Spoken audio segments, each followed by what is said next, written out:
उगन महादेव ज्योतिष केंद्र में आप समस्त श्रद्धालु का हार्दिक स्वागत है।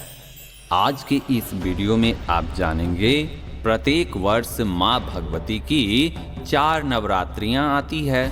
इनमें से 2 गुप्त नवरात्रि और 2 उदय नवरात्रि होती है। चैत और आश्विन मास की नवरात्रि उदय नवरात्रि होती है तथा आषाढ़ और माघ की नवरात्रि गुप्त नवरात्रि के नाम से जानी जाती है।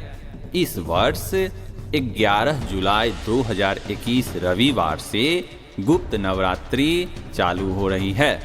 आषाढ़ मास में शुक्ल पक्ष की प्रतिपदा तिथि के साथ ही पुष्य नक्षत्र में नवरात्रि की शुरुआत होगी तथा सर्वार्थ सिद्ध योग में 19 जुलाई को गुप्त नवरात्रि की समाप्ति होगी। गुप्त नवरात्रि में सात्विक और तांत्रिक पूजा की जाती है। गुप्त नवरात्रि में पूजा और मनोकामना को गुप्त रखा जाता है। कहते हैं कि ऐसा करने से माँ दुर्गा का आशीर्वाद प्राप्त होता है और फल 2 गुना मिलता है।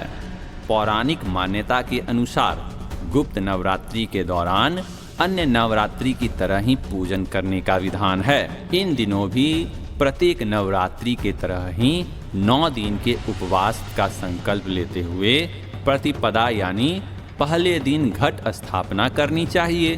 घट स्थापना के बाद प्रतिदिन सुबह और शाम माँ दुर्गा जी की आराधना तथा पूजा अर्चना करनी चाहिए। माँ दुर्गा की प्रतिमा को सिंदूर, केसर, कपूर, जौ तथा सुगंधित पदार्थों से पूजा अर्चना की जाती है। वेदों के अनुसार गुप्त नवरात्र के दौरान साधक माँ काली, तारा देवी, त्रिपुर सुंदरी, भुवनेश्वरी, माता छिन्नमस्ता, त्रिपुर भैरवी, माँ ध्रुमावती, माता वगलामुखी, मातांगी और कमला देवी की पूजा अर्चना करनी चाहिए। गुप्त नवरात्रि के दौरान विवाह, नौकरी आदि संबंधित कई उपाय भी किए जाते हैं।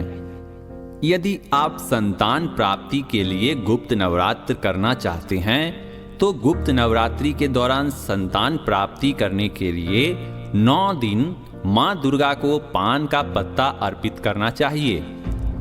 ध्यान रहे कि पान का पत्ता कटा फटा नहीं होना चाहिए। यदि आप नौकरी की समस्या के लिए माँ दुर्गा की आराधना करना चाहते हैं तो नौकरी या जॉब में किसी तरह की समस्या आ रही हो तो गुप्त नवरात्रि के दौरान 9 दिन माँ दुर्गा को बतासे पर रखकर लौंग अर्पित करनी चाहिए। यदि खराब सेहत से छुटकारा पाने के लिए माँ दुर्गा की गुप्त नवरात्रि रख रहे हों तो 9 दिन तक देवी माँ को लाल पुष्प अर्पित करना चाहिए। यदि आप किसी कर्ज या वाद विवाद से मुक्ति पाना चाहते हैं तो इसके लिए 9 दिनों तक देवी माँ के सामने गुग्गल की सुगंध वाला धूप जलाएं। ऐसा करने से समस्याओं से मुक्ति मिलती है। अगर आपके विवाह में कोई बाधा आ रही है तो पूरे 9 दिन पीले फूल की माला माँ दुर्गा को अर्पित करनी चाहिए। कहते हैं कि गुप्त नवरात्रि के दौरान तांत्रिक और अघोरी माँ दुर्गा की आधी रात्रि में पूजा करते हैं। माँ दुर्गा की प्रतिमा या मूर्ति स्थापित कर लाल रंग का सिंदूर और सुनहरे गोटे वाली चुनरी अर्पित की जाती है। इसके बाद माँ के चरणों में पूजन सामग्री को अर्पित किया जाता है। माँ दुर्गा को लाल पुष्प चढ़ाना अत्यधिक शुभ माना जाता है।